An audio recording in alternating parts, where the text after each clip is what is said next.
ಕಲಬುರಗಿ ತಿಕೋಟ ತಾಲೂಕಿನ ಗಡಿ ಪಂಚಾಯತ್ ವ್ಯಾಪ್ತಿಯಲ್ಲಿ ಅಭಿವೃದ್ಧಿಯ ಪಥದಲ್ಲಿ ಹಲವಾರು ಗಡಿ ಪಂಚಾಯಿತಿ ವ್ಯಾಪ್ತಿಯಲ್ಲಿ ಕಳಪೆಯಾಗಿ ಮಾಡುವ ಅಭಿವೃದ್ಧಿ ಭ್ರಷ್ಟಾಚಾರ ಇತ್ಯಾದಿ ಕೇಳಿರಬಹುದು. ಆದರೆ ನಮ್ಮ ಗ್ರಾಮದಲ್ಲಿ ನಾವು ಏನಾದರೂ ಸಾಧಿಸಬೇಕು ಎನ್ನುವ ಛಲ ಗ್ರಾಮ ಪಂಚಾಯಿತಿ ಸದಸ್ಯರಿಗೆ ಎನ್ನಬಹುದು.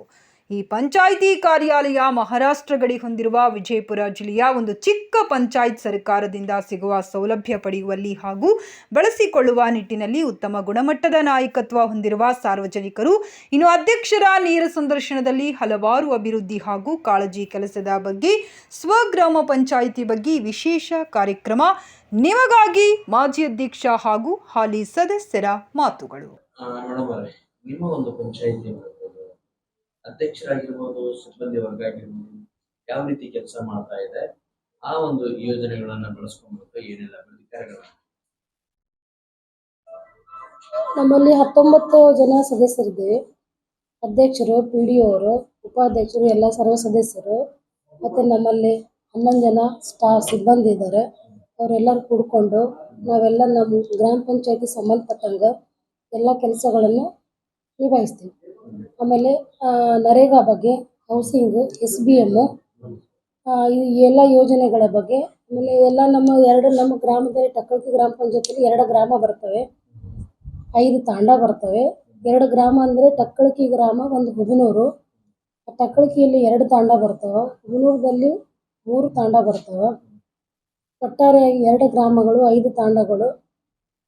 ಈ ಗ್ರಾಮ ಪಂಚಾಯತಿ ಮಟ್ಟದಲ್ಲಿ ನಮ್ಮ ಅರಿವು ಕೇಂದ್ರ ಅಂದರೆ ಲೈಬ್ರರಿ, ಗ್ರಂಥಾಲಯ ಇದೆ. ಮತ್ತು ನಾವು ಕೂಸಿನ ಮನೆ ನಮ್ಮ ತಾಲೂಕುಗಳಲ್ಲಿ ತಿಕೋಟ ತಾಲೂಕಲ್ಲಿ 8 ಗ್ರಾಮ ಪಂಚಾಯತಿಯಲ್ಲಿ ಕೂಸಿನ ಮನೆ ಮಾಡಿದ್ದಾರೆ. ನರೇಗಾ ಯೋಜನೆಯಲ್ಲಿ ಕೂಸಿನ ಮನೆ ಇದೆ. ಆಮೇಲೆ ಅರಿವು ಕೇಂದ್ರ, ಗ್ರಂಥಾಲಯ ಇದೆ. ನೆಕ್ಸ್ಟ್ ನಮ್ಮಲ್ಲಿ 2 ಹೈಸ್ಕೂಲ್ ಬರ್ತವೆ. ನಮ್ಮ ಗ್ರಾಮದಲ್ಲಿ 2 ಹೈಸ್ಕೂಲ್ ಬರ್ತವೆ. ಟೋಟಲ್ ಆಗಿ 14 ಶಾಲೆಗಳು, ಒಂದು ಪ್ರೈವೇಟ್ ಸ್ಕೂಲ್ ಇದೆ, 13 LPS HPS ಕೂಡಿ 13 ಶಾಲೆಗಳಿವೆ. ಆಮೇಲೆ 12 ಅಂಗನವಾಡಿ ಕೇಂದ್ರಗಳಿವೆ. ನಮ್ಮಲ್ಲಿ ಏನಿಲ್ಲ ಅಂದರೂ 8-10 ವಸತಿಗಳಿವೆ. ಇಷ್ಟೆಲ್ಲ ದೊಡ್ಡ ಪಂಚಾಯತಿ ಆಗ್ತದೆ. ಬಟ್ ನಾವೆಲ್ಲ ಸಿಬ್ಬಂದಿಗಳು, ನಾವೆಲ್ಲ ನಮಗೆ ಅಧ್ಯಕ್ಷರಾಗಲಿ ಇಲ್ಲಿ ಬಂದು ನಾವು 3ನೇ ವರ್ಷ ರನ್ನಿಂಗ್ ಇದೆ. ಎಲ್ಲ ನಮ್ಮ ಚುನಾಯಿತ ಸದಸ್ಯರು, ಅಧ್ಯಕ್ಷರು, ಉಪಾಧ್ಯಕ್ಷರು, ನಮ್ಮ ಸಿಬ್ಬಂದಿ ವರ್ಗದವರು ನಾವೆಲ್ಲರೂ ಕೂಡಿಕೊಂಡು ನಾವು ಚೆನ್ನಾಗಿ ಕೆಲಸ ಮಾಡ್ತಾ ಇದ್ದೇವೆ. ಈಗ ತಾವು ಏನಂದ್ರೆ ಇಲ್ಲಿನ ಜನ ಸೌಲಭ್ಯಗಳನ್ನ ಹೇಗೆ ಬಳಸ್ಕೊಳ್ತಾ ಇದ್ದಾರೆ, ಅದ್ರ ಜೊತೆಗೆ ಏನಾದ್ರು ವಿಶೇಷತೆ ಏನಾದ್ರು ಪ್ರಯತ್ನಗಳನ್ನ ಮಾಡಿದ್ರಾ? ಹೇಗೆ ಸೌಲಭ್ಯ ಅಂದರೆ ಮನೆ ಇಲ್ಲದವರಿಗೆ ಮನೆ ಮಾಡಿಕೊಟ್ಟಿವಿ, ಶೌಚಾಲಯ ಇಲ್ಲದವರಿಗೆ ಶೌಚಾಲಯ ಮಾಡಿಕೊಟ್ಟಿವಿ. ನರೇಗಾ ಯೋಜನೆಯಲ್ಲಿ ಬದು ನಿರ್ಮಾಣ ಆಗಲಿ, ಕೃಷಿ ಹೊಂಡ ಆಗಲಿ, ಆಮೇಲೆ CC ರೋಡ್, ರಸ್ತೆ ನಿರ್ಮಾಣ, ಆಮೇಲೆ ಕೆಲವೊಂದು ಸ್ಕೂಲ್ಗಳ ಕಾಂಪೌಂಡು, ಆಟದ ಮೈದಾನ ಅಭಿವೃದ್ಧಿ, ಇವೆಲ್ಲ ನಾವು ಅವ್ರು ಏನು ಸೌಲಭ್ಯ ಕೇಳಿದ್ರೆ ನಾವು ಸೌಲಭ್ಯ ಎಲ್ಲ ಕೊಟ್ಟಿದ್ದೀವಿ. ನಮ್ಗೆ ಇನ್ನು ಏನಾದ್ರು ಮಾಡ್ತಕ್ಕಂಥ ಒಂದು ಪ್ಲಾನಿಂಗ್ ಏನಾದ್ರು ಇದೆಯಾ? ಪ್ಲಾನಿಂಗ್ ಅಂದರೆ ನಮ್ಮಲ್ಲಿ ಪ್ಲಾನಿಂಗ್ ಅದೇ ನಮ್ಗೆ ಪ್ರೊಸೀಜರ್ ನೋಡ್ತಿರ್ಬೇಕು. ನಮ್ಗೇನು ಯಾವ ಆರ್ಡರ್ ಬರ್ತದೆ ಇದು ನೀವು ಮಾಡಬೇಕಂದ್ರೆ ನಾವು ಮಾಡ್ತೀವಿ. ಈ ಕೂಸಿನ ಮನೆ ಇರಲಿಲ್ಲ ರೀ ನಮ್ಮಲ್ಲಿ. ಕೂಸಿನ ಮನೆ ಅಂದರೂ ಅದು ಮಾಡಿದ್ವಿ. ಲೈಬ್ರರಿ ಅಂತೂ ಅದು ಇದೆ. ಎಲ್ಲ ಸ್ಕೂಲ್ಗಳು, ಅಂಗನವಾಡಿಗಳು ಎಲ್ಲ ಡೆವಲಪ್ಮೆಂಟ್ ಮಾಡಬೇಕು. ಅದು ಸ್ವಚ್ಛತಾ ಕಾರ್ಯಕ್ರಮ ಮಾಡಬೇಕು. ಆಮೇಲೆ ಸ್ವಚ್ಛ ಶನಿವಾರ ಅಂಥೇಳಿ ನಮ್ಗೆ ಅಭಿಯಾನ ಮಾಡಬೇಕು. ಈ ಥರ ಎಲ್ಲ ನಾವು ಅಭಿಯಾನ ಮಾಡ್ತೀವಿ. ಎಲ್ಲರೂ ಪ್ರಭಾತ ಪೇರಿ ಮಾಡ್ತೀವಿ. ಗ್ರಾಮದಲ್ಲಿ ಎಲ್ಲ ನಮ್ಮ ಸಿಬ್ಬಂದಿಗಳು ಎಲ್ಲ ಸೇರಿ. ಆಮೇಲೆ ನಮ್ಮ ಸ್ವಚ್ಛವಾಹಿನಿ ಗಾಡಿ ಇದೆ, ಅದ್ರ ತೊಗೊಂಡು ನಾವೆಲ್ಲ ಡಂಗ್ರ ಸಾರಿಸ್ತೀವಿ. ಏನಿದ್ರೂ ನಾವು ಆಮೇಲೆ ನಾಳೆ ಸಾಮಾನ್ಯ ಸಭೆ ಇರಲಿ, ಗ್ರಾಮ ಸಭೆ ಇರಲಿ, ಯಾವುದೇ ಇದ್ರೂ ನಾವು ಸ್ವಚ್ಛವಾಹಿನಿ ಪ್ರಕಾರ ನಾವು ಡಂಗ್ರ ಸಾರಿಸಿ ನಾವು ಮೊದಲೇ ಆಗಿ ಅವರಿಗೆ ಜನರಿಗೆ ಎಲ್ಲ ಸಾರ್ವಜನಿಕರು ಎಲ್ಲ ತಿಳುವಳಿಸ್ತೀವಿ. ವಿಶೇಷತೆಗಳನ್ನ ಕೇಳಿದ್ರಿ. ಆದ್ರೆ ಒಂದು ವಿಶೇಷತೆಯಲ್ಲಿ ಹೇಳಬೇಕಾದ್ರೆ ಒಂದು ಮಾರ್ಗದರ್ಶನ ಪಡ್ಕೊಂಡು ಇವತ್ತು ಗ್ರಾಮೀಣ ಭಾಗನ ಅಭಿವೃದ್ಧಿ ಕಾರ್ಯಗಳನ್ನ ಮಾಡಬೇಕಂತ ಕೂಡ ಬಹಳ ವಿಶೇಷತೆ. ಯಾಕಂದ್ರೆ ಹಿರಿಯ ನಾಗರಿಕರಾಗಿರ್ಬೋದು, ಇಲ್ಲಿನ ಒಂದು ನುರಿತ ಸಮಸ್ಯೆಗಳನ್ನ ನುರಿತು ಇವತ್ತು ಆ ಸಮಸ್ಯೆಗಳಿಗೆ ಪರಿಹಾರಗಳನ್ನ ಕಂಡುಕೊಳ್ತಕ್ಕಂಥ ಒಂದು ನಿಟ್ಟಿನಲ್ಲಿ ಈ ಒಂದು ಟಕ್ಕಳಕಿ ಗ್ರಾಮ ಪಂಚಾಯತಿ ಕೆಲಸಗಳನ್ನ ಮಾಡ್ತಾ ಇದೆ ಅಂತ ಹೇಳಿ ಅಧ್ಯಕ್ಷರು ಕೂಡ ಹೇಳ್ತಾರೆ. ಇಲ್ಲಿನ ಸಾರ್ವಜನಿಕ ವಲಯದಲ್ಲೂ ಕೂಡ ಕೇಳಬರ್ತಕ್ಕಂಥ ಒಂದು ಮಾತುಗಳು. ನಮ್ಮ ಜೊತೆಗಿರ್ತಕ್ಕಂಥ ಒಂದು ಮಾಜಿ ಅಧ್ಯಕ್ಷರು ಮತ್ತೆ ಏನು ಈ ಊರಿನ ಒಂದು ಮಾರ್ಗದರ್ಶಕರಾಗಿರ್ತಕ್ಕಂಥವ್ರನ್ನ ನಾವು ಮಾತಾಡ್ಸೋಣ. ಸೊ ಮೊದಲನೇದಾಗಿ ಅವ್ರ ಪರಿಚಯ ನಾವು ತಿಳ್ಕೊಂಡು ಬನ್ನಿ.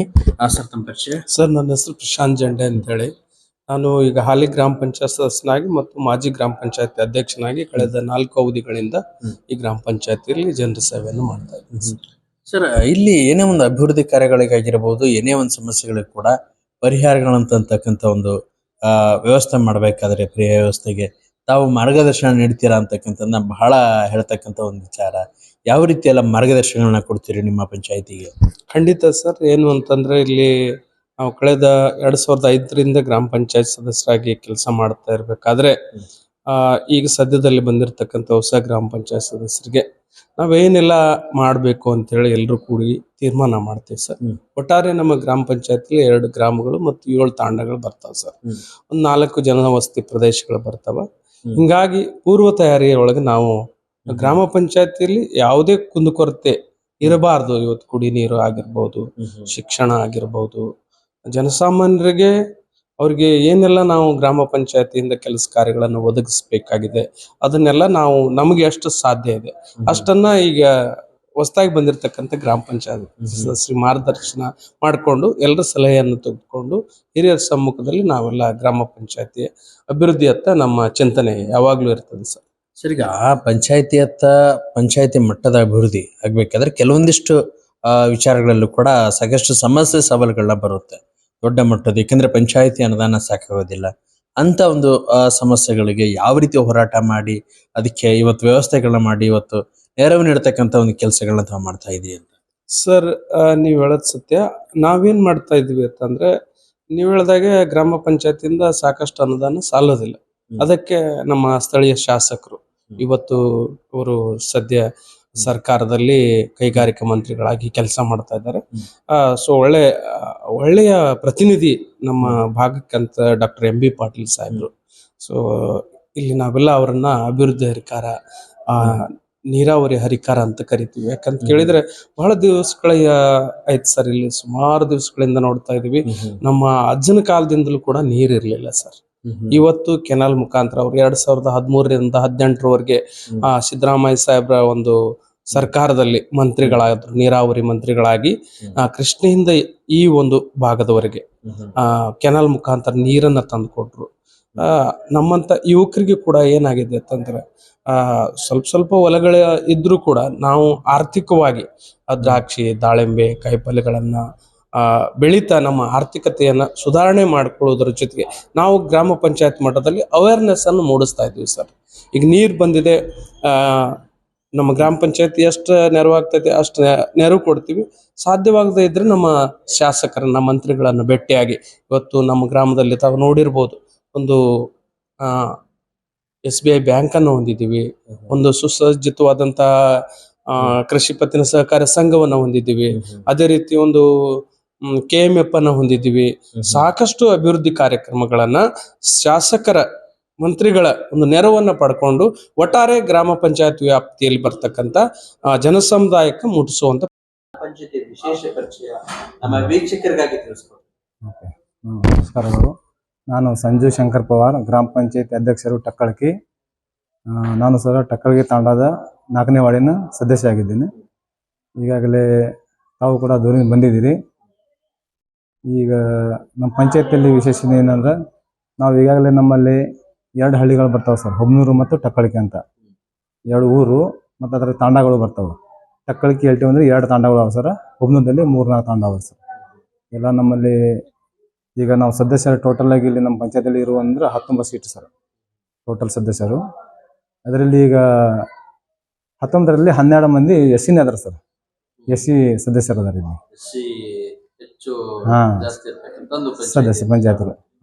ಈಗ ಟಕ್ಕಳಿಕೆ ಅಂತ ಹೇಳಿ ಬಂದ್ರೆ ಇವತ್ತು SC ಜನಾಂಗದ ಹೆಚ್ಚು ಸದಸ್ಯರು ಅಂತ ಅನ್ನೋದು ಮತ್ತೆ ಹೇಳ್ತೀರ. ಓಕೆ, ಆದ್ರೆ ಜಾತಿ ಧರ್ಮ ಅಂತವನ್ನ ಬಿಟ್ಟು ಇವತ್ತು ವಿಶೇಷವಾಗಿ ಬರೋದಾದ್ರೆ ಟಕ್ಕಳಿಗೆಯಲ್ಲಿ ಏನ್ ಚರ್ಚೆ ನಡೆಯುತ್ತೆ? ಧಾರ್ಮಿಕತೆನ ಅಥವಾ ಕೃಷಿ ವಿಚಾರಣ, ಬೇರೆ ಏನಾದ್ರು ಇನ್ನಿತರ ವಿಚಾರಗಳು ಇದೆಯಾ? ಅಲ್ಲ ಸರ್, ನಾವು ಈಗಾಗಲೇ ಎಲ್ಲ ರೀತಿ ನಾವು ಇಲ್ಲಿ ನಾವು ಭೇದ ಭಾವ ಮಾಡಂಗಿಲ್ಲ. SC ಇರಲಿ, ST ಇರಲಿ, ಜನರಲ್ ಇರಲಿ, ಯಾವುದೇ ಕಾಸ್ಟ್ ಇರಲಿ, ಇವಾಗ ಸಮನಾಗಿ ನಾವು ಇದು ಮಾಡ್ಕೊಂಡು ಹೋಗ್ತೀವಿ. ಅದ್ರ ಬಗ್ಗೆ ಇದು ಮಾಡೋಂಗಿಲ್ಲ. ರೈತರಿಗೂ ಕೂಡ ನಾವು ಈಗ 14ನೇ ಹಣಕಾಸು ಸಿಗಲಿ ಮತ್ತು ಕಿರಿಯ ಯೋಜನೆ ಆಗಲಿ, ಮಹಾತ್ಮ ಗಾಂಧಿ ನರೇಗಾ ಯೋಜನೆ ಆಗಲಿ, ಅದ್ರಲ್ಲಿ ಏನು ಕೆಲಸ ಕೂಲಿ ಕೆಲಸ ಕೊಡ್ತೀವಿ ಅವ್ರಿಗೆ ವೈಯಕ್ತಿಕ ಕೆಲಸ ನಾವು ಮಾಡಿಕೊಡ್ತೀವಿ. ಈಗ ಟಕ್ಕಳಿಕೆ ಅಂತಂದ್ರೆ ಇಲ್ಲಿ ಏನು ವ್ಯವಸಾಯ ಏನ್ ಮಾಡ್ತಾರೆ? ಇಲ್ಲಿ ರೈತರ ವಿಚಾರ ಬಂದ್ರೆ ಏನ್ ಮಾಡ್ತಾರೆ ಇಲ್ಲಿ ಸರ್? ನಮ್ಮಲ್ಲಿ ಜಸ್ಟ್ ಅಂದ್ರೆ ಹೈನುಗಾರಿಕೆ ಫಸ್ಟ್, ಇಲ್ಲಿ ಸೆಕೆಂಡ್ ದ್ರಾಕ್ಷಿ ಬೆಳಿತಾರೆ ನಮ್ಮಲ್ಲಿ. ಏನ್ರಿ, ಈ ದ್ರಾಕ್ಷಿ ನಾಡು ಅಂತ ಕರೀತಾರೆ ನಮ್ಮಲ್ಲಿ ತಿಕೋಟ ತಾಲೂಕಿನಲ್ಲಿ. ಏನ್ರಿ, ಇಲ್ಲಿ ಹೈನುಗಾರಿಕೆ ನಮ್ಮ ತಿಕೋಟ ತಾಲೂಕಿನಲ್ಲಿ, ನಮ್ಮ ಬಿಜಾಪುರ ಜಿಲ್ಲಾದಲ್ಲಿ ಫಸ್ಟ್ ಬಂದಿತ್ತು ನಮ್ಮಲ್ಲಿ ಹೈನುಗಾರಿಕೆ ನಮ್ಮ ಡೈರಿ ಅದೇ ಇದೆ. ಹಾಂ, ಈ ಡೈರಿ ಇದೆ ಸರ್ ನಮ್ಮಲ್ಲಿ. ಅದು ಫಸ್ಟ್ ಪ್ರೈಸ್ ತೊಗೊಂಡಿದ್ದು 2-3 ಸಾರಿ ತೊಗೊಂಡಿದ್ದು ಅದು. ಅದಕ್ಕೆ ಎಲ್ಲ ನಮ್ಮ ಟಕ್ಕಳಿಗೆ ಪಂಚಾಯತ್ ಅಡಿలో ಬರುವಂಥದ್ದು ಹುಬ್ನೂರು ಆಯಿತು, ಟಕ್ಕಳಿಗೆ ಆಯಿತು, ಎಲ್ಲ ರೈತರದ್ದು ಅವಲಂಬಿತ ಜೀವನದ ಹೈನುಗಾರಿಕೆ ಮ್ಯಾಗೆ ಇರ್ತದೆ ರೀ. ಈಗ ಟಕ್ಕಳಿಕೆ ಪಂಚಾಯತಿ ಏನೋ ಪ್ರಶಸ್ತಿಗಳೇನಾದ್ರಿ ಪ್ರಶಸ್ತಿ ಪುರಸ್ಕಾರಗಳನ್ನ ಪಡ್ಕೊಂಡಿದ್ಯಾ? ಹೇಗೆ ಪಡ್ಕೊಂಡಿದ್ದೀವಿ ಸರ್. ಯಾವ ಪ್ರಶಸ್ತಿಗಳನ್ನ ಈಗಲ್ಲ ನಮ್ಮಲ್ಲಿ ಅದೇನೋ ತಂಬಾಕು ಅದು ಕ್ಷಯ ರೋಗ ಇರ್ತಲ್ಲ ಸರ್, ಅದು ಮುಕ್ತ ಪಂಚಾಯತ್ ಅಂತ ಹೇಳಿ ನಾವು ಪಡ್ಕೊಂಡಿದ್ವಿ. ಕ್ಷಯ ರೋಗ ಮುಕ್ತ ಪಂಚಾಯತಿ ಆರೋಗ್ಯ ಇದರಲ್ಲಿ ಅಂತ ನಮ್ಮ ಪಂಚಾಯತಿ ಪಡ್ಕೊಂಡಿದ್ವಿ. ಕ್ಷಯ ಮುಕ್ತ ಅವಿನ ಇದು ಮಾಡಿಲ್ಲ ಸರ್. ಪುರಸ್ಕಾರ ಈ ರೀತಿಯನ್ನು ಇಲ್ಲ ಇಲ್ಲ ಇಲ್ಲ ಇಲ್ಲ ಪ್ರಯತ್ನ ಪಡ್ತಾ ಇದ್ದೀರಾ? ಪ್ರಯತ್ನ ಪಡ್ತಾ ಇದೀವಿ ಸರ್, ಮಾಡ್ತಾ ಇದ್ದೀವಿ ಪ್ರಯತ್ನಗಳು ಯಾವ ರೀತಿ ನಡೆಸಿದ್ರಿ? ಸರ್. ಈಗಾಗಲೇ ನಾವು ಕಚ್ಚಾ ರಸ್ತೆಗಳಾಗಲಿ, ದೊಡ್ಡ ದೊಡ್ಡ ಬಾಂಧರ್ಗಳಾಗಲಿ, ಒಂದು ಅಮೃತ ಸರೋವರ ಮಾಡಿದ್ದೀವಿ, ಮತ್ತು ಸಿಸಿ ರಸ್ತೆ ಆಗಲಿ, ಕುಡಿಯುವ ನೀರಿನ ವ್ಯವಸ್ಥೆ ಎಲ್ಲ, ಓಣಿಗಳಲ್ಲಿ ಎಲ್ಲ ಸಿಸ್ಟಮ್ಗಳು ಮಾಡಿದ್ದೀವಿ. JJM ಕೆಲಸ ಕಾಮಗಾರಿಗಳನ್ನು ಮಾಡಿದ್ದೀವಿ. ಅವೆಲ್ಲ ಅವಲಂಬಿತ ಆದ ಸರ್, ಎಲ್ಲ ಚೆನ್ನಾಗಿ ಮಾಡ್ತಾ ಇದ್ದೀವಿ. ತಾವು ತಮ್ಮ ಬಗ್ಗೆ ಒಂದು ವಿಷಯ ಕೇಳಬೇಕಂದ್ರೆ, ತಾವ್ ಏನ್ ಮಾಡ್ತಾ ಇದ್ರಿ? ಏನಕ್ಕೋಸ್ಕರ ಈ ಗ್ರಾಮೀಣ ಒಂದು ಸೇವೆ ಮತ್ತೆ ಪಂಚಾಯತಿ ಅಧ್ಯಕ್ಷರಾಗಿ ಆಯ್ಕೆ ಆಗ್ಬೇಕು ಸನ್ನಿವೇಶ ತಮಗೆ ಎದುರಾಗಿದೆ? ಸರ್, ಈಗ ನಾವು ನಮ್ಮಲ್ಲಿ ಪಂಚಾಯತ್ ಅಡಿಯಲ್ಲಿ ಟೋಟಲ್ 19 ಮಂದಿ ಸದಸ್ಯರಲ್ಲಿ ಅಂತ ಏನು ಭೇದ ಭಾವ ಇಲ್ಲ. ನಾವೆಲ್ಲರೂ ಅವಿರೋಧವಾಗಿ ಆಯ್ಕೆ ಮಾಡ್ಕೊಂಡು ಬಂದಿರ್ತೀವಿ.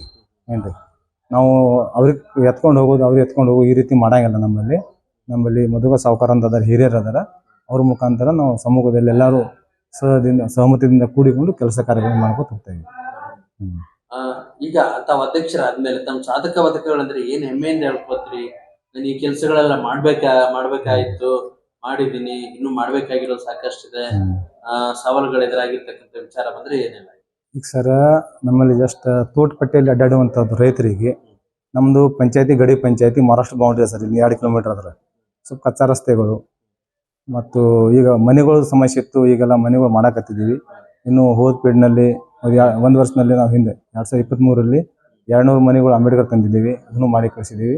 ಎಲ್ಲ ರೀತಿಯಿಂದ ನಾವು ಎಲ್ಲ ರೈತರಿಗಾಗಲಿ, ನಮ್ಮ ಪ್ರಾಣಿಗಳಿಗಾಗಲಿ ಮನೆಗಳದ್ದು ಅನುಕೂಲ ಮಾಡಿಕೊಟ್ಟಿವಿ. ವಿದ್ಯುತ್ ಇದರದ್ದು ಮಾಡಿಕೊಟ್ಟಿವಿ. ನೀರಾವರಿ ಅದನ್ನು ಮಾಡಿಕೊಟ್ಟಿದ್ದೀವಿ. ರಸ್ತೆ ಆಗಲಿ, ಅವ್ರ ಸಬಲೀಕರಣ ಆಗಲಿ, ಅವೆಲ್ಲ ಅಂಗನವಾಡಿದಾಗಲಿ, ಇವೆಲ್ಲ ಹುಡುಗರದ್ದು ಇದು ಮಾಡೋದು, ಅಂಗನವಾಡಿ ಕಟ್ಟಡ ಆಗಲಿ, ಇವೆಲ್ಲ ನಾವು ಮಾಡಿದ್ದೀವಿ. ಇನ್ನೊಂದು 2-3 ಅಂಗನವಾಡಿ ಕಟ್ಟಡಗಳು ಮಾಡುವಂಥದ್ದು ಸರ್. ಅದು ಸ್ವಲ್ಪ ನಾವು ಅಭಿವೃದ್ಧಿ ಮಾಡ್ಕೋಬೇಕು. ಟಕ್ಕಳಿಕೆ ಬಂತಂದ್ರೆ ಮಹಾರಾಷ್ಟ್ರಕ್ಕೆ ಬಹಳ ಹತ್ರ ಆಗಿರ್ತಕ್ಕಂಥ ಪಂಚಾಯತಿ ಕೂಡ ಅಂತ. ಇದರಿಂದ ಸಮಸ್ಯೆ ಸವಾಲುಗಳಂದ್ರೆ ಹೇಗೆಲ್ಲ ಇರುತ್ತೆ ಜನರಿಗೆ ಸಾರ್ವಜನಿಕವಾಗಿ? ಸರ್, ಇಲ್ಲಿ ಗಡಿ ಪಂಚಾಯತ್ ಅಂದ್ರೆ ಮ್ಯಾಗ್ ಸರ್ಕಾರದಲ್ಲಿ ನಮ್ಮೊಂದು ಫಸ್ಟ್ ಪಂಚಾಯತ್ ಅಂತ ಬರ್ತದೆ ರೀ. ನಮ್ಮಲ್ಲಿ ಸೀಟ್ ಕಡಿಮೆ ಇದೆ ಸರ್, 19 ಸೀಟ್ ಇದೆ. ಗ್ರೇಡ್ 1 ಪಂಚಾಯತ್ ಅಂತ ಬರೋದು ನಮ್ಮಲ್ಲಿ. ಅದಕ್ಕೆ ನಮ್ಮಲ್ಲಿ ಫಂಡ್ ಕೂಡ ಸ್ವಲ್ಪ ಕಡಿಮೆ ಬರ್ತಾ ಇದೆ ಸರ್ ಇಲ್ಲಿ. ಅದಕ್ಕಾಗಿ ಇಲ್ಲಿ ಏನಿಲ್ಲ, ಮಹಾರಾಷ್ಟ್ರ ಆಯಿತು, ನಮ್ಮ ಕರ್ನಾಟಕ ಆಯಿತು, ಬೌಂಡ್ರಿ ಮ್ಯಾಗಿದೆ ಅಲ್ಲ ಸರ್. ಅವರು ವಹಿವಾಟು ನಮ್ಮ ವಹಿವಾಟು ಒಂದು ಇದರಲ್ಲೇ ನಾವು ನಡ್ಕೊಂಡು ಹೋಗ್ತೀವಿ. ನೋಡಿರಿ, ಅಲ್ಲೇನು ಭೇದ ಭಾವ ಅಂತದಿಲ್ಲ. ಹಾಂ, ಭಾಷೆಯಲ್ಲಿ ಸರ ಚರ್ಚೆಗಳಾದರೂ ಇಲ್ಲ ಸರ್. ಈಗ ಜಸ್ಟ್ ಈಗ ಮರಾಠ ಸಮಾಜ ಆಯಿತು, ಮಹಾರಾಷ್ಟ್ರದವರು, ನಮ್ಮ ಕರ್ನಾಟಕದ ಕನ್ನಡ ಆಯಿತು, ಎಲ್ಲ ರೀತಿ ಇಲ್ಲಿ 3-4 ನಮ್ಮ ಲಂಬಾಣಿ ಭಾಷೆ ಅವೆಲ್ಲ ಮಾತಾಡ್ತಾರೆ ಎಲ್ಲರೂ. ಏನಂತ ಸಮಸ್ಯೆ ಬಂದಿಲ್ಲ. ಹಾಂ. ಸೊ ನಿಮ್ಮ ಒಂದು ಪಂಚಾಯತಿ ಇವತ್ತು ಶಾಲೆಗಳ ವ್ಯವಸ್ಥೆ ನೋಡ್ಬೇಕಾದ್ರೆ ಹೇಗಿದೆ? ಆ ಶಾಲೆಗಳ ಸುಧಾರಣೆ ಯಾವ ರೀತಿ ಮಾಡಿದ್ವಿ ಸರ್? ನಾವೀಗ 5 ವರ್ಷ ಬ್ಯಾಕ್ ಎಲ್ಲ ರೀತಿ ನಾವೆಲ್ಲ ಹೈಸ್ಕೂಲ್ ಟೀಚರ್ ಇರಲಿ, ಪ್ರೈಮರಿ ಟೀಚರ್ಗಳಿರಲಿ, ಹೆಡ್ ಮಾಸ್ಟರ್ ಕರೆಸಿ ಇಲ್ಲಿ KDP ಸಭೆ ಮಾಡಿ ಎಲ್ಲರ ಸಮ್ಮುಖದಲ್ಲಿ ಏನೇನು ಕೆಲಸ ಕಾರ್ಯಗಳನ್ನು ತಮ್ಮದು ಇದೆ ಅಂತೇಳಿ ಕೇಳ್ಕೊಂಡು ಅವ್ರದ್ದೊಂದು ಸಲಹೆ ಸೂಚನೆಗಳನ್ನು ತಗೊಂಡು ಕಿರಿಯಾಜನೆ ಪಟ್ಟಿಯನ್ನು ರೆಡಿ ಮಾಡಿ ಅವ್ರಿಗೆ ನಾವು ಆಟದ ಮೈದಾನ ಆಗಲಿ, ಕುಡಿಯುವ ನೀರನ್ನಾಗಲಿ, ಶೌಚಾಲಯ ಆಗಲಿ ಶಾಲಾ ಮಕ್ಕಳಿಗೆ, ಹಾಗೂ ಅವರಿಗೆ ಅಡುಗೆ ಕೋಣೆ ಆಗಲಿ, ಮತ್ತು ಕಂಪೌಂಡ್ ಆಗಲಿ, ಮತ್ತು ಆಟದಲ್ಲಿ ಇದು ಕಂಪೌಂಡಲ್ಲಿ ಗಿಡಗಳು ಮಾಡುವಂಥ ವ್ಯವಸ್ಥೆ, ವಿದ್ಯುತ್ ಶಕ್ತಿ, ನೀರಿನ ವ್ಯವಸ್ಥೆ ಎಲ್ಲ ಮಾಡಿದ್ದೀವಿ ಸರ್. ಇಲ್ಲಿ ನಮ್ಮ ಊರ ಮಕ್ಕಳಿಗೊಂದು ಕನ್ನಡ ಶಾಲೆ ಇದೆ ಸರ್. ಎಲ್ಲ ರೀತಿ ಹಣ್ಣು ಹಂಪಲ ಗಿಡಗಳು ಹಾಕ್ತಾರೆ ಅವರು. ಹೈಸ್ಕೂಲ್ ಇದೆ, 2 ಹೈಸ್ಕೂಲ್ ಬರ್ತಾವೆ ನಮ್ಮಲ್ಲಿ. ಎಲ್ಲ ರೀತಿ ಅಭಿವೃದ್ಧಿ ಅದ ರೀ, ಅಂತ ಏನು ಸಮಸ್ಯೆ ಇಲ್ಲ. ಈಗ ನಿಮ್ಮ ಒಂದು ಪಂಚಾಯತಿ ಬಗ್ಗೆ ಕೆಲವೊಂದಿಷ್ಟು ಚರ್ಚೆಗಳು ನಡೀತಾವೆ. ಈಗ ಕೆಲವೊಂದಿಷ್ಟು ಮೂಲಭೂತ ಸೌಕರ್ಯಗಳನ್ನ ಪಡ್ಕೋಬೇಕು, ಮನೆ ಏನೋ ಒಂದು ಇದು ಮಾಡ್ಬೇಕಾಗಿದೆ ಕೂಡ ಕೆಲವೊಂದಿಷ್ಟು ಬೇಡಿಕೆಗಳನ್ನ ಇಡ್ತಾರ ಸದಸ್ಯರು, ಜೊತೆಗೆ ಸಿಬ್ಬಂದಿ ವರ್ಗದವರು. ಈಗ ಹಣನ ಕೇಳ್ತಾರೆ ಅಂತಕ್ಕಂಥ ಈ ಕಡೆ ಕೆಲವೊಂದಿಷ್ಟು ಚರ್ಚೆಗಳನ್ನ ಕೇಳಿದ್ವಿ. ಇದಕ್ಕೆ ತಮ್ಮ ಪ್ರತಿಕ್ರಿಯೆ ಏನು? ಈಗ ಸರ, ಸರ್ಕಾರ ಲೆವೆಲ್ದಾಗ ಆಗಬೇಕದು. ಸದಸ್ಯರದಾಗಲಿ ಹಾಗೂ ಮಾಡಿಕೊಟ್ಟಿದ್ದೀವಿ. ರಸ್ತೆ ಆಗಲಿ, ಅವ್ರ ಸಬಲೀಕರಣ ಆಗಲಿ, ಅವೆಲ್ಲ ಅಂಗನವಾಡಿದಾಗಲಿ ಇವೆಲ್ಲ ಹುಡುಗರು ಇದು ಮಾಡೋದು, ಅಂಗನವಾಡಿ ಕಟ್ಟಡ ಆಗಲಿ ಇವೆಲ್ಲ ನಾವು ಮಾಡಿದ್ವಿ. ಇನ್ನೊಂದು 2-3 ಅಂಗನವಾಡಿ ಕಟ್ಟಡ ಮಾಡುವಂಥದ್ದು ಸರ್, ಅದು ಸ್ವಲ್ಪ ನಾವು ಅಭಿವೃದ್ಧಿ ಮಾಡ್ಕೋಬೇಕು. ಈಗ ಟಕ್ಕಳಕಿ ಬಂತಂದ್ರೆ ಮಹಾರಾಷ್ಟ್ರಕ್ಕೆ ಬಹಳ ಹತ್ರ ಆಗಿರ್ತಕ್ಕಂಥ ಪಂಚಾಯತಿ ಕೂಡ ಅಂತ. ಇದರಿಂದ ಸಮಸ್ಯೆ ಸವಾಲುಗಳಂದ್ರೆ ಹೇಗೆಲ್ಲ ಇರುತ್ತೆ ಜನರಿಗೆ ಸಾರ್ವಜನಿಕವಾಗಿ? ಸರ್, ಇಲ್ಲಿ ಗಡಿ ಪಂಚಾಯತ್ ಅಂದ್ರೆ ಮ್ಯಾಗ ಸರ್ಕಾರದಲ್ಲಿ ನಮ್ಮೊಂದು ಫಸ್ಟ್ ಪಂಚಾಯತ್ ಅಂತ ಬರ್ತದೆ ರೀ. ನಮ್ಮಲ್ಲಿ ಸೀಟ್ ಕಡಿಮೆ ಇದೆ ಸರ್, 19 ಸೀಟ್ ಇದೆ. ಗ್ರೇಡ್ 1 ಪಂಚಾಯತ್ ಅಂತ ಬರೋದು ನಮ್ಮಲ್ಲಿ. ಅದಕ್ಕೆ ನಮ್ಮಲ್ಲಿ ಫಂಡ್ ಕೂಡ ಸ್ವಲ್ಪ ಕಡಿಮೆ ಬರ್ತಾ ಇದೆ ಸರ್ ಇಲ್ಲಿ. ಅದಕ್ಕಾಗಿ ಇಲ್ಲಿ ಏನಿಲ್ಲ, ಮಹಾರಾಷ್ಟ್ರ ಆಯಿತು, ನಮ್ಮ ಕರ್ನಾಟಕ ಆಯಿತು, ಬೌಂಡ್ರಿ ಮ್ಯಾಗಿದೆ ಅಲ್ಲ ಸರ್, ಅವರು ವಹಿವಾಟು ನಮ್ಮ ವಹಿವಾಟು ಒಂದು ಇದರಲ್ಲೇ ನಾವು ನಡ್ಕೊಂಡು ಹೋಗ್ತೀವಿ ನೋಡ್ರಿ. ಅಲ್ಲೇನು ಭೇದ ಭಾವ ಅಂತದಿಲ್ಲ. ಹಾಂ, ಯಾವ್ದಾದ್ರು ಈಗ ಭಾಷೆಯಲ್ಲಿ ಸರ ಚರ್ಚೆಗಳಾದರೂ ಇಲ್ಲಿ ಯಾವ ಜಾಸ್ತಿ ಇಲ್ಲ.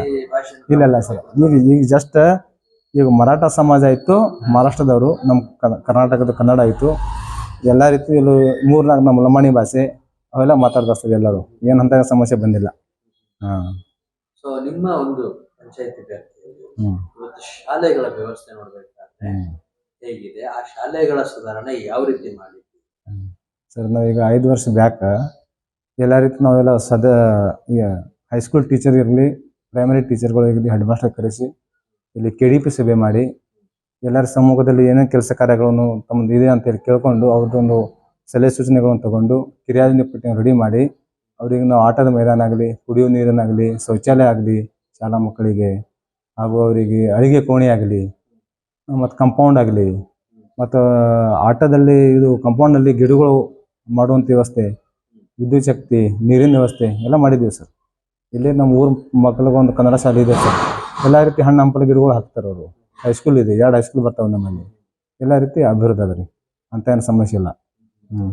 ಈಗ ನಿಮ್ಮ ಒಂದು ಪಂಚಾಯತಿ ಬಗ್ಗೆ ಕೆಲವೊಂದಿಷ್ಟು ಚರ್ಚೆಗಳು ನಡೀತವೆ. ಈಗ ಕೆಲವೊಂದಿಷ್ಟು ಮೂಲಭೂತ ಸೌಕರ್ಯಗಳನ್ನ ಪಡ್ಕೋಬೇಕು, ಮನೆ ಏನೋ ಒಂದು ಇದು ಮಾಡ್ಬೇಕಾಗಿದೆ ಕೂಡ ಕೆಲವೊಂದಿಷ್ಟು ಬೇಡಿಕೆಗಳನ್ನ ಇಡ್ತಾರ ಸದಸ್ಯರು, ಜೊತೆಗೆ ಸಿಬ್ಬಂದಿ ವರ್ಗದವರು. ಈಗ ಹಣನ ಕೇಳ್ತಾರೆ ಅಂತಕ್ಕಂಥ ಈ ಕಡೆ ಕೆಲವೊಂದಿಷ್ಟು ಚರ್ಚೆಗಳನ್ನ ಕೇಳಿದ್ವಿ. ಇದಕ್ಕೆ ತಮ್ಮ ಪ್ರತಿಕ್ರಿಯೆ ಏನು? ಈಗ ಸರ ಸರ್ಕಾರ ಲೆವೆಲ್ದಾಗ ಆಗಬೇಕದು, ಸದಸ್ಯರದಾಗಲಿ ಹಾಗೂ ಈ ಅಧಿಕಾರಿಗಳದಾಗಲಿ ಯಾವ್ದು ಸಮಸ್ಯೆ ಇದ್ರೆ. ಮೊನ್ನೆ ಈಗ ಮಾರ್ಚ್ನಲ್ಲಿ ಸ್ಟ್ರೈಕ್ ಮಾಡಿದರು, ಪೂರ್ತಿ ಕರ್ನಾಟಕದಲ್ಲೇ ಮಾಡಿದರು ಅವರು. ನಾವು ಹೋಗಿ ಬೆಂಗಳೂರಾಗ ಮಾಡಿ ಬಂದೀವಿ. ಸದಸ್ಯರು ಈಗ ಕೆಳ ಮಾದರಿಯಾಗಿ ನಮ್ಮ ಅಧ್ಯಕ್ಷರಿಗೆ ಆಗಲಿ ಸದಸ್ಯರಿಗಾಗಲಿ ಅವರು ವೇತನ ಭತ್ಯೆಯನ್ನು ಹೆಚ್ಚಳ ಮಾಡಬೇಕು, ಅವೆಲ್ಲ ವ್ಯವಸ್ಥೆ ಇದು ಮಾಡಿದ್ದೇವಲ್ಲ, ಅದನ್ನು ಸರ್ಕಾರ ಲೆವೆಲ್ದಾಗೆ ಚರ್ಚೆ ನಡೆದ ಸರ್. ಇನ್ನೂ ಅದು ತೀರ್ಮಾನಕ್ಕೆ ಬಂದಿಲ್ಲ. ಅದು ಬಂದ ಕೂಡ ನಮ್ಮ ಇಡೀ ಕರ್ನಾಟಕದಲ್ಲೇ ನಮ್ಮ ಎಲ್ಲರಿಗೂ ಬಂದೇ ಬರ್ತದೆ. ಹಾಂ. ಈಗ ಇನ್ನೊಂದೇನಂತಂದ್ರೆ ನಿಮ್ಮ ಒಂದು ಪಂಚಾಯತಿ ಮನೆಗಳ ಒಂದು ಸಮಸ್ಯೆ ಸರ್ಕಾರದಿಂದಲೂ ಸಾಕಷ್ಟು ಮನೆಗಳು ಬೇಕಾಗಿದೆ. ಹಾಗಾಗಿ ಎಷ್ಟು ಪ್ರಮಾಣದಲ್ಲಿ ಮನೆಗಳ ಬೇಡಿಕೆ? ಸೊ ಈಗಾಗಲೇ ನಮ್ಮಲ್ಲಿ ಒಂದು 70% ಈಗಾಗಲೇ ನಾವು ಸಾಲ್ವ್ ಮಾಡಿದ್ದೀವಿ. ಒಂದು 30% ಈಗಾಗಲೇ ಬಾಕಿ ಇದೆ. ಈಗ ನಾವು ಜಸ್ಟ್ ಈಗ ಸರ್ವೆ ಮಾಡಾಕತ್ತಿದ್ವಿ PMI ಆವಾಸ್ ಯೋಜನೆಯಲ್ಲಿ. ನಮಗೂ ಒಂದು ಪಂಚಾಯತಿಗೆ ಒಂದು 100 ಅಬೌಟ್ ನಮ್ಮ ಟಾರ್ಗೆಟ್ ಕೊಟ್ಟಿದ್ದಾರೆ ಸರ್. ಈಗಾಗಲೇ ಒಂದು 70 ನಾವು ಮೇಡಮ್ ಅವರು 78 ಈಗಾಗಲೇ ನಾವು ಟಾರ್ಗೆಟ್ ರೀಚ್ ಆಗಿದ್ದೀವಿ ಸರ್. ಈಗ ಇನ್ನು ಸ್ವಲ್ಪ ಅದ, ಇನ್ನೊಂದು 2 ದಿನದಾಗ ಅದನ್ನು ನಾವು ಮಾಡಿದ್ರೆ ನಮ್ಮಲ್ಲಿ ಗುಡಿಸಲು ಮುಕ್ತ ಪಂಚಾಯತ್ ನಾವು ಮಾಡಾಕ ಇಷ್ಟ ಹೇಳ್ತೀವಿ ಸರ್. ಈಗ ನಿಮ್ಮ ಪಂಚಾಯತಿ ವ್ಯಾಪ್ತಿಯಲ್ಲಿ ಜನ ಅಭಿವೃದ್ಧಿಗೋಸ್ಕರ ಯಾವ ರೀತಿ ಸಹಕರಿಸ್ತಾರೆ? ನಿಮ್ಮ ಪಂಚಾಯತಿ ಸಿಬ್ಬಂದಿ ಆಗಿರ್ಬೋದು, ದುಡಿಯೋರಾಗಿ ಯಾವ ರೀತಿ ಕೆಲಸಗಳನ್ನ ಮಾಡ್ತಾರೆ? ಅಲ್ಲ ಸರ್, ಎಲ್ಲರೂ ಸಹಮತದಿಂದ ಎಲ್ಲರೂ ಕೇಳ್ತಾರೆ, ಅಂತ ಸಮಸ್ಯೆ ಇಲ್ಲ. ನಮ್ಮಲ್ಲಿ ರೈತರಾಗಲಿ, ಫಲಾನುಭವಿಗಳಾಗಲಿ, ಬಡವರಾಗಲಿ ಎಲ್ಲರೂ ಒಗ್ಗಟ್ಟದಿಂದ ಮೀಟಿಂಗ್ ಮಾಡಿ ಯಾವುದೇ ಕೆಲಸ ತಗೊಳ್ಳಿ ನಾವು ಎಲ್ಲರೂ ತಗೊಂಡು ಮೀಟಿಂಗ್ ಚರ್ಚೆ ಮಾಡಿ ನಾವು ಫೈನಲ್ ಮಾಡ್ಕೊತೀವಿ. ಈಗ ಇನ್ನೊಂದು ನಿಟ್ಟಿನಲ್ಲಿ ಚುನಾವಣೆ ಸಮಯದಲ್ಲಿ ನಿಮ್ ಕಡೆ ಎಲ್ಲ ಹೇಗಿರುತ್ತೆ? ರಾಜಕೀಯನ ಇಲ್ಲೂ ಕೂಡ ರಾಜಕೀಯ ನಡೆಯುತ್ತಾ ಅಥವಾ ಸಮಾಜ ಸೇವೆ ಅನುಗುಣವಾಗಿ ತಾವೆಲ್ಲ ಚುನಾವಣೆ ಸ್ಪರ್ಧೆ ಮಾಡ್ತೀರಾ, ಹೇಗೆ? ಅಲ್ಲ ಸರ್, ಈಗ ನಮ್ಮಲ್ಲಿ ಚುನಾವಣೆ ಸಂಬಂಧ ಹೇಳ್ಬೇಕಂದ್ರೆ ಇಲ್ಲಿ ಎಲ್ಲ ಕಡೆ ಇದ್ದೇ ಇರ್ತದೆ. ಪಾರ್ಟಿಷನ್ 1, ಪಾರ್ಟಿಷನ್ 2 ಹಿಂಗೆ ಇದ್ದೇ ಇರ್ತದೆ. ಆದ್ರೆ ನಮ್ಮ ಪಂಚಾಯತಿಯಲ್ಲಿ ಹೋದ ವರ್ಷ ಈ ಎಲೆಕ್ಷನ್ನಲ್ಲಿ, ಗ್ರಾಮ ಪಂಚಾಯತ್ ಎಲೆಕ್ಷನ್ನಲ್ಲಿ ನಮ್ಮ ಟಕ್ಕಳಗಿ ತಾಂಡ ಅಂತಿದೆ ಸರ್, 1 ನಂಬರ್ ತಾಂಡ. ಅಲ್ಲಿ 5 ಸದಸ್ಯರು ಅದಾರ. ಹುಬ್ನೂರದಲ್ಲಿ 7 ಸದಸ್ಯರ ಊರಲ್ಲಿ. ಟಕ್ಕಳಗಿ ತಾಂಡ ಮತ್ತು ಊರಲ್ಲಿ ಅಷ್ಟೇ ಎಲೆಕ್ಷನ್ ಆಗಿದೆ ಸರ್. ಉಳಿಕೆದೆಲ್ಲ ಬಹುಮತ ಮಾಡ್ಕೊಂಡಿದ್ದಾರೆ. ಎಲೆಕ್ಷನ್ ಸಮಯದಲ್ಲೆಲ್ಲ ಜಾಸ್ತಿ ಈ ಕಡೆ ಕೆಲವೊಂದಿಷ್ಟು ವಿಚಾರ ಅಂದ್ರೆ ದಕ್ಷಿಣ ಕನ್ನಡಕ್ಕೂ ಉತ್ತರ ಕನ್ನಡಕ್ಕೆ ಹೋಲಿಸಿದಾಗ ಚುನಾವಣೆ ಸಮಯ ಹೆಚ್ಚು ಖರ್ಚುಗಳನ್ನ ಮಾಡ್ತಾರೆ. ಹೇಗೆ ಇದೆ? ಅಲ್ಲ ಸರ್, ಈಗಾಗಲೇ ನಮ್ಮ ಕಡೆ ಅಂಥದ್ದೆಲ್ಲ ನಮ್ಮ MP ಪಾಟೀಲ್ ಸಾಹೇಬರು ಹಿಂದೆ ನೀರಾವರಿ ಎಲ್ಲ ಕೆಲಸ ಮಾಡಿದ್ದಾರೆ. ಆದರೆ ನಮ್ಮ ಕಡೆ ಈಗ ನಮ್ಮ ಮ್ಯಾಗಿನ ನೋಟದಾಗ ನೋಡ್ಬೇಕಂದ್ರೆ ನಮ್ಮ ಕಡೆ ಒಂದು ಮುಖ್ಯಮಂತ್ರಿ ಆಗ್ಬೇಕು ಸರ್. ಯಾಕಂದ್ರೆ ದೊಡ್ಡ ದೊಡ್ಡ ರಸ್ತೆಗಳವು ಈಗ ಅಲ್ಲಿ ಅವೆಲ್ಲ ಸ್ವಲ್ಪ ಅಭಿವೃದ್ಧಿ ಮಾಡ್ಕೋಬೇಕು. ಈಗ ಆ ಕಡೆ ಇವ್ರ ಕಡೆ ಮಾಡ್ಕೊಂಡಾರ, ಬೆಂಗಳೂರು ಸೈಡ್ ಮಂಗಳೂರು ಸೈಡ್ ಮಾಡ್ಕೊಂಡಾರ. ನಮ್ಮ ಕಡೆ ಇಲ್ಲ. ಅದು ನಮ್ಮದು ಎಲ್ಲ ಪಂಚಾಯತಿ ವತಿಯಿಂದ ನಾನು ಕೇಳ್ಕೊತೀನಿ. ನಮ್ಮ ದಕ್ಷಿಣ ಕನ್ನಡ ಆಗಲಿ, ಈ ಕಡೆ ನಮ್ದು ಈ ಬೆಳಗಾವಿ ಇದರಲ್ಲಾಗಲಿ ನಮ್ಮ ಕಡೆ ಒಂದು ಮುಖ್ಯಮಂತ್ರಿ ಆದ್ರೆ ನಮ್ಮ ಪಂಚಾಯತು ಡೆವಲಪ್ಮೆಂಟ್ ಆಗ್ತದೆ. ಎಲ್ಲ ರಸ್ತೆಗಳು ಆಗಲಿ ಸಣ್ಣ ಪುಟ್ಟ ಕೆಲಸಗಳನ್ನ ಆಗ್ತಾವೆ ನಾನು ಕೇಳೋಕ್ಕೆ ಇಷ್ಟಪಡ್ತೀನಿ. ನಿಮ್ಮ ಟಕ್ಕಳಕಿ ಪಂಚಾಯತಿ ಅಧ್ಯಕ್ಷರಾಗಿ ತಾವು ನಮ್ಮೆಲ್ಲ ವೀಕ್ಷಕರಿಗೆ ಏನ್ ಮೆಸೇಜ್ ಕೊಡಕ್ ಇಷ್ಟಪಡ್ತೀರಾ? ನೋಡಿ ಸರ್, ಈಗಾಗಲೇ ನಾನು ಈಗ ಸರ್ಕಾರ ಲೆವೆಲ್ದಲ್ಲಿ ಮುಂದಿನ ಬರುವಂಥ ಕಾರ್ಯಕ್ರಮಗಳನ್ನು ಅವ್ರ ಮಾರ್ಗದರ್ಶನದಲ್ಲಿ ಅವರ ಒಂದು ನಿರ್ದೇಶನದಂತೆ ನಾವು ಕೆಲಸ ಕಾರ್ಯಗಳನ್ನು ಮಾಡ್ಕೊಂಡು ಹೋಗ್ಬೇಕಾಗ್ತದೆ. ಅದಕ್ಕೆ ಈಗೆಲ್ಲರೂ ಸವಲತ್ತು ಅಂದ್ರೆ ಮೂಲಭೂತ ಸೌಕರ್ಯ ತಗೋತೀವಿ, ಆರೋಗ್ಯ ತಗೋತೀವಿ, ನೀರಿಂದ ಆಯಿತು ಅವೆಲ್ಲ ತಗೋತೀವಿ. ಅದೇ ರೀತಿಯಾಗಿ ನಾವು ಕೂಡ ಎಲ್ಲರೂ ಸಹಮತದಿಂದ ನಮಗೆ ಸಾಥ್ ಕೊಟ್ಟರೆ ನಾವು ಮುಂದೆ ಸ್ವಲ್ಪ ಕೆಲಸ ಮಾಡೋಕೆ ನಮಗೆ ಅನುಕೂಲ ಆಗ್ತದೆ. ಇನ್ನೇನಾದ್ರೂ ವಿಶೇಷವಾಗಿ ಹೇಳೋದಿದೆಯಾ ಮಾಧ್ಯಮ ನೋಡಕ್ಕೆ? ಏನೂ ಇಲ್ಲ ಸರ್. ಆದರೆ ತಾವು ಕೂಡ ಈ ರೀತಿ ಬಂದು ವಿಸಿಟ್ ಮಾಡಿದರೆ ತಮಗೂ ನಾನು ಧನ್ಯವಾದವನ್ನು ಸಲ್ಲಿಸುತ್ತೇನೆ. ಏನ್ರಿ?